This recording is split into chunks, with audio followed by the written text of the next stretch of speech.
ദൈവത്തെ ഓർത്ത് ഞങ്ങളെ ഞങ്ങളുടെ വഴിക്ക് വിട്ടേക്ക്. അഴകത്തെ സുമംഗലാമ്മ ഞങ്ങളുടെ അമ്മ.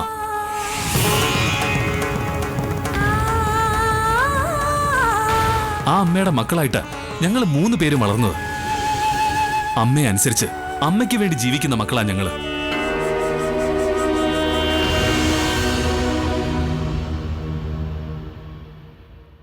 എത്ര സന്തോഷത്തോടെ ഞങ്ങൾ കഴിയുന്നെന്നറിയോ? ആ സന്തോഷങ്ങളുടെ ഇടയിലേക്ക് നിങ്ങൾ എന്തിനാ വന്നത്?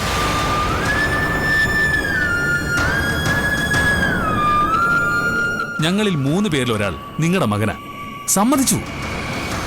ഞങ്ങളുടെ അമ്മയിൽ നിന്നും ഞങ്ങൾ ഒരാളെ പറിച്ചെടുത്തോണ്ട് പോയാ ആ മകൻ നിങ്ങളെ സ്നേഹിക്കും തോന്നുന്നുണ്ടോ?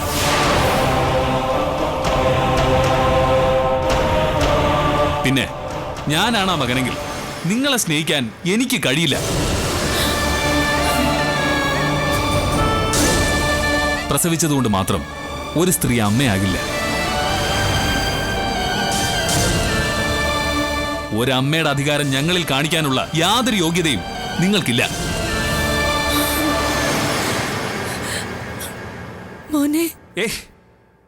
വിളിക്കരുത്. എന്നെയോ എന്റെ അനിയന്മാരെയോ അങ്ങനെ വിളിക്കരുത്.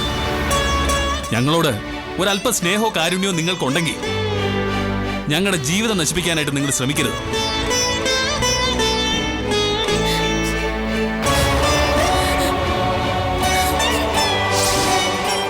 നിങ്ങൾ ജയിലിൽ നിന്ന് ഇറങ്ങുന്ന ദിവസവും കാത്ത് അഴകത്ത് ആരുമില്ല.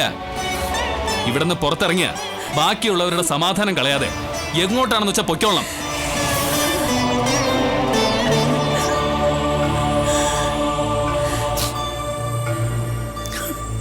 ആ ഒരു ദയെങ്കിലും ഞങ്ങളോട് കാണിക്കണം.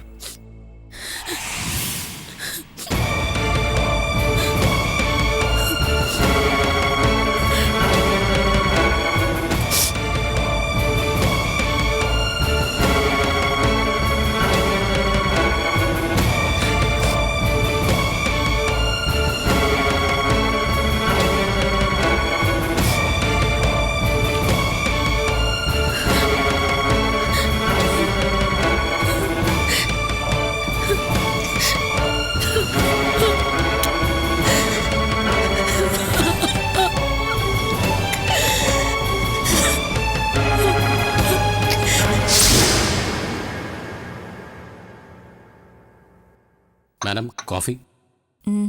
മാഡത്തിനൊരു ഗസ്റ്റ് ഉണ്ട്. ആ, വരാൻ പറ.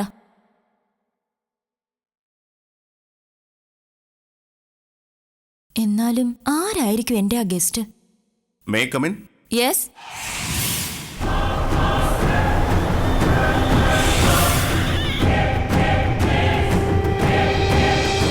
ഒട്ടും പ്രതീക്ഷിച്ചില്ലല്ലേ? സോളമൻ ഇതെങ്ങനെ അറിഞ്ഞു? ഞാൻ കവിതയ്ക്ക് പിന്നാലെ തന്നെ ഉണ്ടല്ലോ. കവിത എന്ത് ചെയ്താലും ഞാൻ അറിയും. എന്താ ഈ വരവിന്റെ ഉദ്ദേശം? ഉദ്ദേശം പഴയത് തന്നെ. ഒന്നുകിൽ എനിക്ക് ജീവിക്കാൻ പണം തരണം, അല്ലെങ്കിൽ അനന്തുവിനെ ഡിവോഴ്സ് ചെയ്ത് എനിക്കൊപ്പം ജീവിക്കാൻ കവിത തയ്യാറാവണം. ടോർച്ചറിങ്ങിന് ഒരു അതിരൊക്കെ ഉണ്ട്. ഇന്ന് ഈ ഓഫീസിൽ എന്റെ ഫസ്റ്റ് ഡേ ആണ്. ഈ ദിവസം തന്നെ നിങ്ങൾക്ക് നശിപ്പിക്കണമായിരുന്നോ? ഒരു ദിവസം കുറച്ച് മോശമായി പോയതുകൊണ്ട് കവിത ഇത്രയ്ക്ക് ഡെസ്പാവൂ? അപ്പൊ എന്റെ കാര്യോ? കവിത തന്ന വാക്ക് വിശ്വസിച്ച് ഞാൻ എന്തെല്ലാം ചെയ്തു. എന്നിട്ടും കവിത എന്നെ ചതിച്ചില്ലേ? താൻ പ്രസംഗിക്കല്ലേ സോളമ? എന്റെ ഏട്ടനെ കൊന്നിട്ട് ഒന്നും അറിയാത്തവനെ പോലെ എന്റെ കൂടെ നിന്നവനാ നീ. സ്വന്തം ഭർത്താവിനെ കൊല്ലാൻ തീരുമാനിച്ച ഭാര്യയെ ഞാൻ അങ്ങനെ ഡീൽ ചെയ്യാവൂ? സോളമ, ഇതൊക്കെ മറ്റാരെങ്കിലും കേട്ടുകൊണ്ട് വരുമെന്ന് കവിതയ്ക്ക് പേടിയുണ്ടല്ലേ? പ്രത്യേകിച്ച് അഴകത്തെ ഓഫീസിലിരുന്ന് ഇതൊക്കെ പറയുമ്പോൾ ഒരുപാട് സൂക്ഷിക്കണം. കവിത എന്നെ കൊണ്ട് ഒരുപാട് തെറ്റുകൾ ചെയ്യിപ്പിച്ചിട്ടുണ്ട്. അതൊക്കെ കവിതയുടെ നേട്ടത്തിന് വേണ്ടി മാത്രമുള്ളതായിരുന്നു. അഴകത്തെ സ്വർണം മോഷ്ടിച്ച കാര്യങ്ങളടക്കം എനിക്ക് എന്തെങ്കിലും ഗുണമുണ്ടായിട്ടുണ്ടോ? ഇപ്പോ എല്ലാവരുടെയും മുമ്പിൽ സോളമൻ തെറ്റുകാരനായി.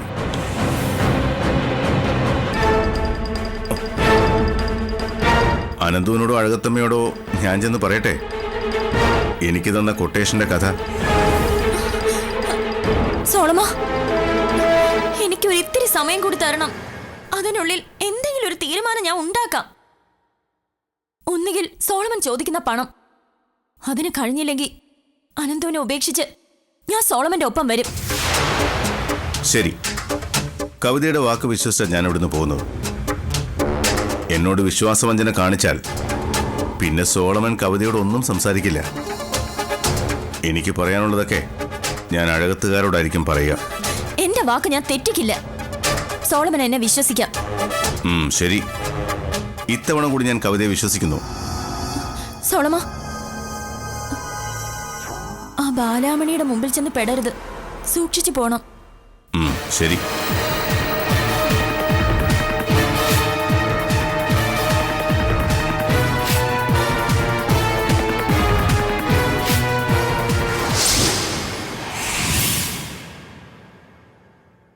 ചോദിക്കൂ, കവിതയ്ക്ക് എന്താ വേണ്ടത്? ഈ ഓഫീസിൽ എന്റെ പോസ്റ്റ് എന്താ? എന്താ എന്റെ ഡെസിഗ്നേഷൻ? എത്ര എന്റെ സാലറി? സാധാരണ ജോയിനിങ് ഫോമിൽ ഈ ഡീറ്റെയിൽസ് ഒക്കെ ഉണ്ടാവേണ്ടതാണ്. എനിക്ക് ഇന്നേ വരെ അങ്ങനെ ഒരു അപ്പോയിന്റ്മെന്റ് ലെറ്റർ കിട്ടാത്തതുകൊണ്ട് എന്റെ ഈ ഡൗട്ട്സ് നീ ക്ലിയർ ചെയ്ത് തന്നാ മതി. അധികാര പരിധിയും ശമ്പളവും, ഇത് രണ്ടുമാണ് കവിതയ്ക്ക് അറിയേണ്ടത്. പറയാം, പക്ഷേ അതിനു മുൻപൊരു ചെറിയ വിശേഷം തിരക്കലാവാലോ അല്ലേ?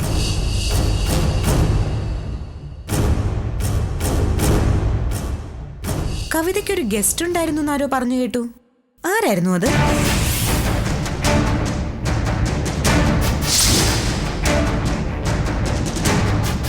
ആ ഗസ്റ്റിന് എന്താ പേരില്ലേ?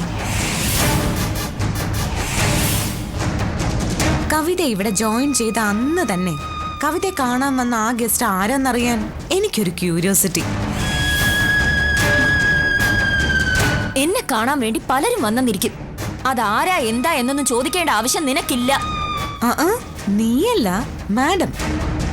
ഓഫീസിൽ വെച്ച് എന്നെ അങ്ങനെ വിളിക്കാൻ മാത്രമേ നിനക്ക് പെർമിഷൻ ഉള്ളൂ. നിന്റെ കീഴിൽ ഒരു ജോലി തന്ന് എന്നെ ഹറാസ് ചെയ്യാനാണ് നിന്റെ ഉദ്ദേശമെന്ന് എനിക്കിപ്പം മനസ്സിലായി. ദാ ഈ നിമിഷം ഞാൻ ഈ ജോലി റിസൈൻ ചെയ്യാ. നിനക്ക് എന്ത് ചെയ്യാൻ പറ്റും? നിനക്ക് നിന്റെ ഇഷ്ടത്തിന് ഈ ജോലി റിസൈൻ ചെയ്തു പോകാൻ പറ്റില്ല. അതിന് എന്റെ പെർമിഷൻ കൂടി വേണം.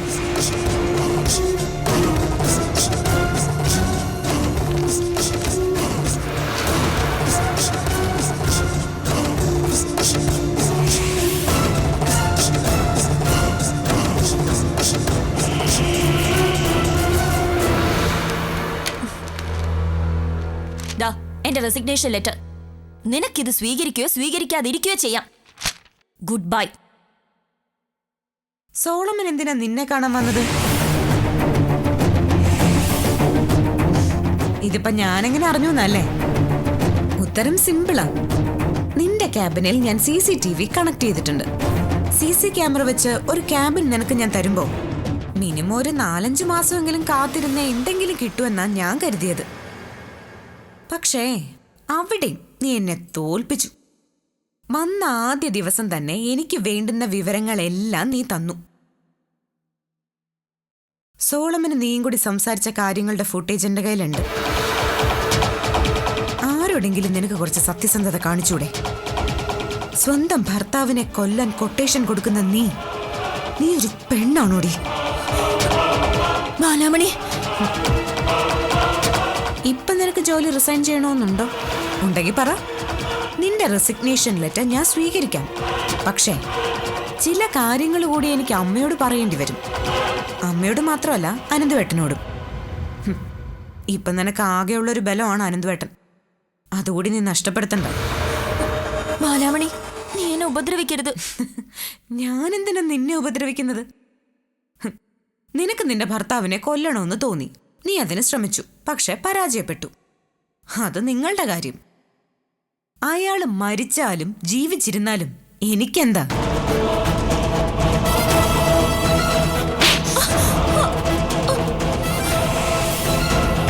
പിന്നെ ഇതെന്തിനാണെന്ന് ചോദിച്ചാ, ഇതെന്റെ അമ്മയ്ക്ക് വേണ്ടിയിട്ടാ. അനന്തുവേട്ടൻ ഇപ്പൊ എന്റെ ആരുമല്ല, പക്ഷേ അഴകത്തമ്മയുടെ മകനാ. ആ അമ്മയ്ക്ക് അവരുടെ മകനെ നഷ്ടപ്പെടുത്താൻ നോക്കിയതിന് നിനക്ക് എന്ത് ശിക്ഷയാടി ഞാൻ തരേണ്ടത്?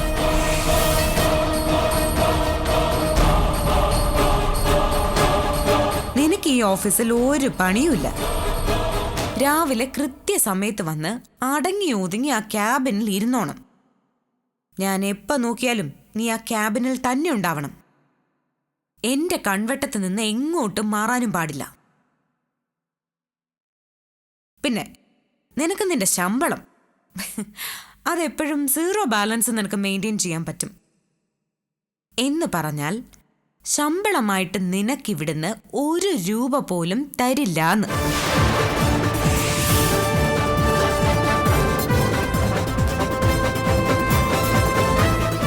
ശമ്പളമില്ലാതെ ഒരു പദവിയുമില്ലാതെ നീ ഇനി ഈ ഓഫീസിൽ കിടന്ന് നരകിക്കാൻ പോവാ. ഒരു പാവ അമ്മയ്ക്ക് അവരുടെ മകനെ നഷ്ടപ്പെടുത്താൻ നോക്കിയതിന് നിനക്ക് ഞാൻ വിധിക്കുന്ന ശിക്ഷയാണിത്. നീ അത് അനുഭവിച്ചേ പറ്റൂ.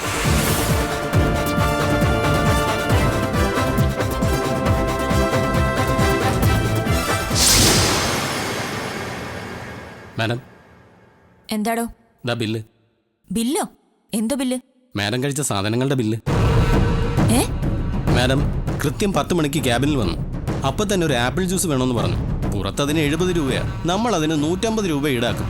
അത് കഴിഞ്ഞ് 10 മിനിറ്റ് കഴിഞ്ഞപ്പോൾ മാഡം ചോക്ലേറ്റ് വേണമെന്ന് പറഞ്ഞു. പിന്നെ 11 മണിക്ക് ഐസ്ക്രീമും. 11:30 ആയപ്പോൾ ഒരു ഓറഞ്ച് ജ്യൂസ്. അത് കഴിഞ്ഞപ്പോൾ തന്തൂരി ചിക്കനും ബിരിയാണി. അത് കഴിച്ചു കഴിഞ്ഞപ്പോൾ ഒരു ലൈം ജ്യൂസ് വേണമെന്ന് പറഞ്ഞു. ഒരു 3 മണിയായപ്പോൾ ബർഗർ. പിന്നെ കുറച്ച് കഴിഞ്ഞപ്പോൾ സാൻഡ്വിച്ചും ഡ്രിങ്ക്സും. 4 മണിയായപ്പോൾ കോഫിയും സ്നാക്സും. അതിനുശേഷം 5 മണിയായപ്പോൾ മാഡം പറഞ്ഞു മതി. ഏറ്റവും ഒടുവിൽ മാഡത്തിൻ്റെ ഒരു ഗസ്റ്റ് വരുന്നതിന് മുമ്പ് മാഡം ഒരു കോഫി കൂടി കുടിച്ചു. ഇതിനെല്ലാത്തിനും കൂടി 985 രൂപയായി. മാഡം ഈ ക്യാഷ് വൈകുന്നേരത്തിന് മുമ്പ് തന്നാൽ മതി. മാഡത്തിന് ഇവിടെ നിന്ന് പച്ചവെള്ളം തന്നാലും കാശ് വാങ്ങണമെന്നാ ബാലാമണി മാഡം പറഞ്ഞിരിക്കുന്നത്. ബാലാമണി മാഡം പറഞ്ഞാൽ ഞങ്ങൾ സ്റ്റാഫുകൾക്ക് അതനുസരിച്ചല്ലേ പറ്റൂ.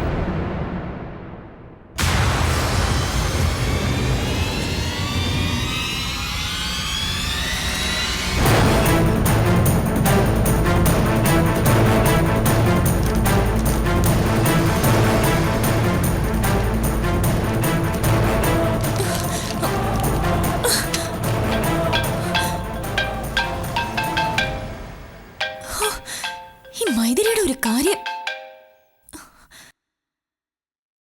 ആ മൈഥിലി എടുത്തി, ഞാനിവിടെ ഭയങ്കര ബിസിയാ. കാരണം എന്താണെന്നോ? അത്രയും വലിയ ഉത്തരവാദിത്വമല്ലേ എനിക്കുള്ളത്. എനിക്കിവിടെ ധാരാളം ഫയലുകൾ വെരിഫൈ ചെയ്യാനുണ്ട്. പിന്നെ മീറ്റിംഗ്. സത്യം പറഞ്ഞ ഇത്രയും ടെൻഷനുള്ള ജോലിയാണെന്ന് അറിഞ്ഞിരുന്നെങ്കിലേ ഇവിടെ ജോയിൻ ചെയ്യാൻ ഞാൻ താല്പര്യം കാണിക്കില്ലായിരുന്നു. പിന്നെ നമ്മുടെ സ്വന്തം ഫേമിൽ വർക്ക് ചെയ്യുമ്പോ അതിൻ്റെതായ സ്വാതന്ത്ര്യം ഉണ്ടാവുമല്ലോ. ബാലാമണിക്കോ? അവൾക്ക് ഈ അഡ്മിനിസ്ട്രേഷനെ പറ്റിയൊന്നും യാതൊരു ധാരണയില്ല. അതല്ലേ എന്നെ വിളിച്ചു വരുത്തിയത്. പിന്നെ ഏട്ടത്തി, ജപ്പാനിൽ നിന്നൊരു ടീം എന്നെ വെയിറ്റ് ചെയ്ത് ഇവിടെ ഇരിക്കുക. അവരുടെ കമ്പനിയും അഴകത്ത് ഗ്രൂപ്പുമായി ഒരു കോ പ്രൊഡക്ഷൻ പ്രോജക്റ്റ്. ഞാൻ ആ ഡിസ്കഷനിലേക്ക് കടക്കട്ടെ. Okay, by. അവളുടെ മനസ്സമാധാനം പോയി കാണും. അങ്ങനെ ഒരു ആശ്വാസമെങ്കിലും കിട്ടിയല്ലോ.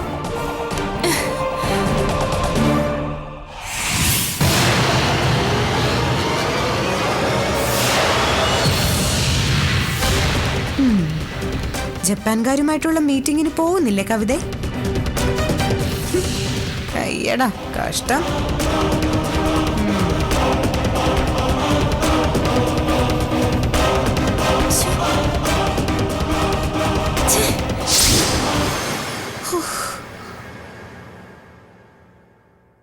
എടി, നീ ഒറ്റ ഒരുത്തിയ എല്ലാത്തിനും കാരണം. നിന്റെ വാക്കും കേട്ട് അവരെ പോയി കാണേണ്ട ഒരാവശ്യമില്ലായിരുന്നു. പിന്നെ എന്ത് വേണമായിരുന്നു? ജയിലിൽ നിന്ന് ഇറങ്ങിയ നേരെ ഇങ്ങോട്ടായിരിക്കും അവര് വരുന്നത്, അവരുടെ മകനെ അന്വേഷിച്ച്. അവര് വന്ന് പറയുന്ന പേര് അരവിന്ദേട്ടന്റെ എങ്ങാനും ആണെങ്കിലോ? അത് ഒഴിവാക്കാൻ വേണ്ടി തന്നെയാ ഞാൻ അരവിന്ദേട്ടനെ അവരുടെ അടുത്തേക്ക് പറഞ്ഞു വിട്ടത്. എന്നാലും അത് വേണ്ടായിരുന്നു. ഞാൻ ഒരിക്കലും അത് ചെയ്യാൻ പാടില്ലായിരുന്നു. അരവിന്ദേട്ടൻ എന്താ കൊമ്പുണ്ടോ? ബുദ്ധിപരമായിട്ടൊരു കാര്യം ചെയ്തല്ലോ എന്ന് വിചാരിക്കാനുള്ളതിന് പകരം വെറുതെ വെറുതെ ഇങ്ങനെ സെന്റിമെന്റൽ ആവല്ലേ. മോളെ, നിനക്കതൊന്നും പറഞ്ഞാൽ തലേ കയറത്തില്ല. എന്നെ കണ്ടപ്പോഴേ അവരുടെ സന്തോഷം ഒന്ന് കാണണമായിരുന്നു. ആരുടെ? ലീലാമ്മയുടെയോ? ആ, അഴികൾക്കിടയിലൂടെ അവരെന്റെ വിരലൊക്കെ പിടിച്ചു. അപ്പൊ അവരുടെ കണ്ണൊക്കെ നിറഞ്ഞിരിക്കായിരുന്നു.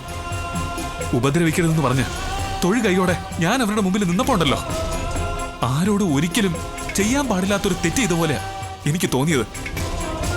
എന്നെ എന്റെ വഴിക്ക് വിട്ടേക്കെന്ന് അപേക്ഷിച്ചപ്പോ ഒരു ഏങ്ങല അവരിൽ നിന്നുണ്ടായത്. പിന്നെ കരച്ചില് പോലെ മോനെ എന്നൊരു വിളിയും. ആ വിളിയാണെങ്കിൽ ഒരു വിങ്ങലായിട്ട് എന്റെ ഉള്ളിൽ തന്നെ ഉണ്ട്. അരവിന്ദേട്ടാ, എന്താ ഭ്രാന്തൊക്കെ വിളിച്ച് പറയുന്നേ? ഇതിപ്പോ ലീലാമ്മ ഇങ്ങോട്ട് പറയുന്നതിന് മുമ്പ് ഞാനാ നിങ്ങളുടെ മോനെന്ന് അരവിന്ദേട്ടൻ അങ്ങോട്ട് ചെന്ന് പറയൂലോ. ദേ, ഇതിനു വേണ്ടിയാണോ അവരെ കാണാൻ പോയത്? എടി, ഞാൻ എന്റെ വേദനയാ നിന്നോട് പറഞ്ഞത്. ഓ, നീ അത് ആ അർത്ഥത്തിൽ മനസ്സിലാക്കും. എത്ര തള്ളിക്കളയാൻ ശ്രമിച്ചാലും ആ സ്ത്രീയോട് നമ്മൾ പോലും അറിയാതെ നമുക്ക് തോന്നിപ്പോകുന്നൊരു സെന്റിമെന്റ്സ് ഉണ്ടല്ലോ, അതിനെ കുറിച്ചാ ഞാൻ പറഞ്ഞത്. അയ്യോ, എനിക്ക് ഇത്ര സെന്റിമെന്റ്സ് ഒന്നും മനസ്സിലാവത്തില്ല. മനസ്സിലാക്കേണ്ട ആവശ്യമില്ല. എന്റെ വയറ്റിൽ വളരുന്ന കുഞ്ഞ് അഴകത്തേതായിരിക്കണം. ഏതോ തെരുവില് 3ാം കിട ജീവിതം ജീവിച്ച ഒരു ലീലാമ്മയുടെ മകന്റെ കുഞ്ഞിനെ പ്രസവിക്കാൻ എനിക്ക് താല്പര്യമില്ല. ദേ, അവരോട് ഓവർ സെന്റിമെന്റ്സ് തോന്നുമ്പോഴേ ഈ പറഞ്ഞ വാചകങ്ങൾ കൂടി ഓർത്ത് നോക്കിക്കോ. നിന്നോടെ ഒന്നും പറഞ്ഞിട്ട് ഒരു കാര്യമില്ല.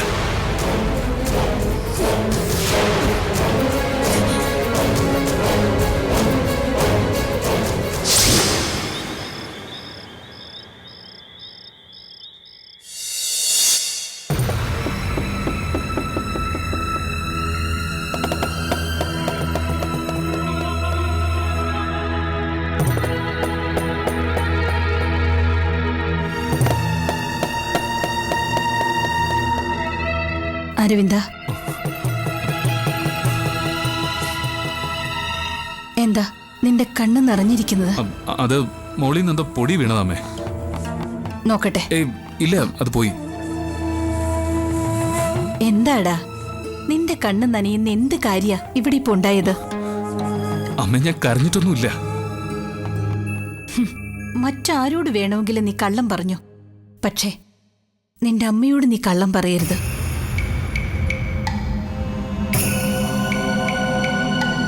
എങ്കിൽ അമ്മ എന്നോടൊരു സത്യം പറയോ?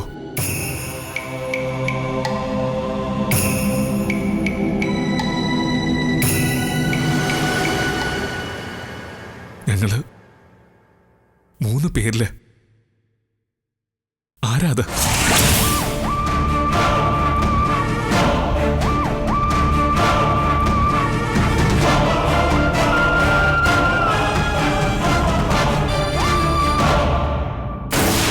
അമ്മയിലുള്ള അവകാശം നഷ്ടപ്പെടുന്നത് ഞങ്ങൾ 3 പേരിൽ ആർക്കാന്നാ ചോദിച്ചത്.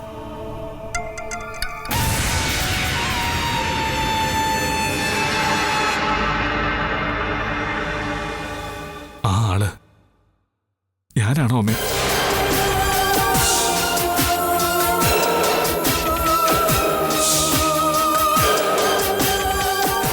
അവര് ജയിലിൽ നിന്ന് തിരിച്ചു വരുമ്പോ അമ്മ ഒരാളുടെ പേര് പറയോ? അമ്മയ്ക്കത് പറയാതിരുന്നൂടെ? നമ്മൾ സുഖമായിട്ട് ജീവിക്കല്ലേ, ഇതിനിടയിലേക്ക് എന്തിനാ അവര് വരുന്നേ? അമ്മേ, അമ്മേ, അമ്മേ.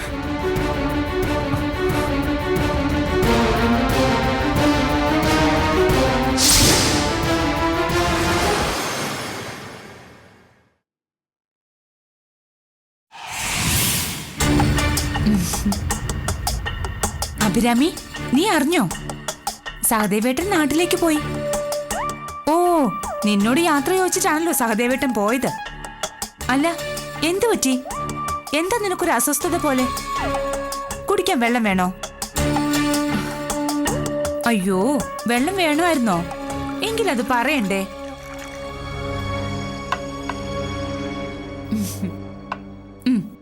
എടുത്തു കുടിച്ചോ.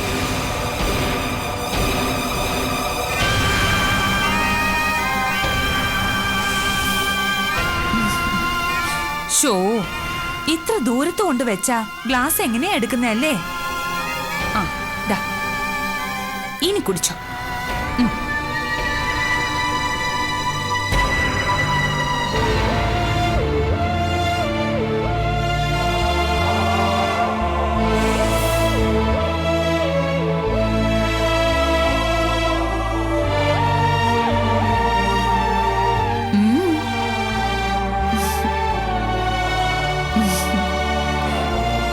പാവത്തിന് നല്ല ദാഹമുണ്ട്.